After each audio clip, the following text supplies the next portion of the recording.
हमारे इस नए HSC बोर्ड मास्टर सीरीज में मैं लेके आया हूँ एक नया ऑर्गन पाइप से रिलेटेड क्वेश्चन। तो जरा देखो ये क्या है क्वेश्चन। फिर से मैं आपको बता दूं कि ये जो भी क्वेश्चंस मैं पिक कर रहा हूँ these are from target publication.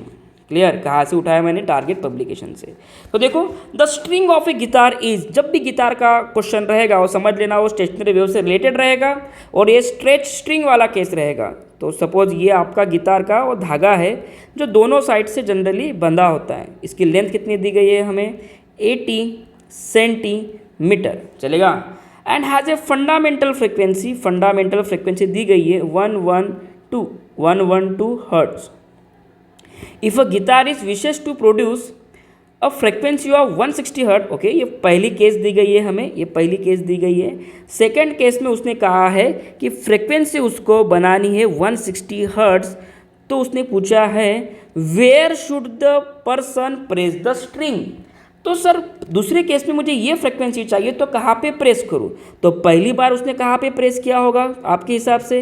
पहली बार उसने सेंटर में प्रेस किया होगा। सेंटर में हम प्लग करते हैं और यहाँ से जो फ्रिक्वेंसी बनती है वो ये बनती है। Clear, fundamental frequency. अब उसका यही सवाल है कि एग्जैक्टली कहाँ पे मैं प्लग करूँ कि मुझे फ्रिक्वेंसी क्या मिलेगी ये। अब दूसरा सवाल, जो वेलोसिटी ऑफ वेव होती है इन अ स्ट्रेच स्ट्रिंग, उसका फॉर्मूला क्या होता है? उसका फॉर्मूला होता है T/μ। ओके, यहाँ पे T मतलब क्या है? T मतलब है टेंशन। T मतलब क्या है बच्चों? टेंशन। म्यू मतलब क्या है? मास पर यूनिट लेंथ, पहला पॉइंट। तो यहाँ पे दोनों चीज़ें कांस्टेंट है, दोनों चीज़ें नहीं वैरी हुई है। तो यहाँ पे वेलोसिटी ऑफ वेव क्या रहने वाला है बच्चों? कांस्टेंट, पहला पॉइंट। सेकंड पॉइंट, यहाँ पे फ्रिक्वेंसी का फॉर्मूला क्या होगा? Fundamental frequency on a stretch string, उसका फॉर्मूला होता है 1/2L √ T/m। T/μ लिखते हैं जनरली, हम क्या लिखते हैं? म्यू। क्लियर। लेकिन यहाँ पे T/μ ये दोनों टर्म्स कांस्टेंट है। मैं क्यों कांस्टेंट कह रहा हूँ? देखो, अब यहाँ पे हम रहते हैं रेशो। यहाँ पे मैं लिखता हूँ F2, यहाँ पे लिखता हूँ L2।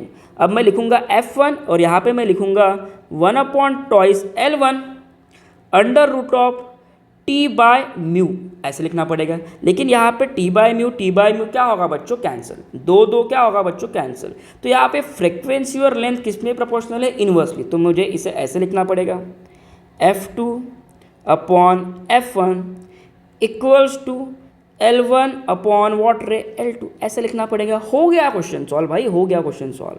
F2 कितना चाहिए मुझे F2 चाहिए मेरे ख्याल से 160 हर्ट्ज और F1 कितना है? 112 हर्ट्ज। ठीक है।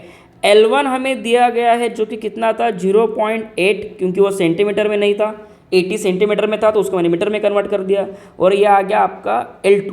तो L2 क्या आएगा बच्चों यहाँ पे? 112 0.8/160। तो इसको कैलकुलेशन अगर मैं करूँ तो ये आ जाएगा 0.56 वाट रे मीटर। यानी कि एक एंड से आपको 0.56, यानी कि सपोज ये लेंथ है इसकी 80 सेंटीमीटर, तो यहाँ पे कुछ 0.56 ये होगा। दिस इज 0.56 या फिर 56 सेंटीमीटर।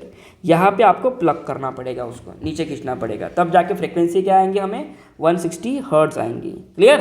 तो इजी क्वेश्चन था ये बच्चों। Thank you so much for watching this video. Video अच्छा लगा तो लाइक ज़रूर कर देना।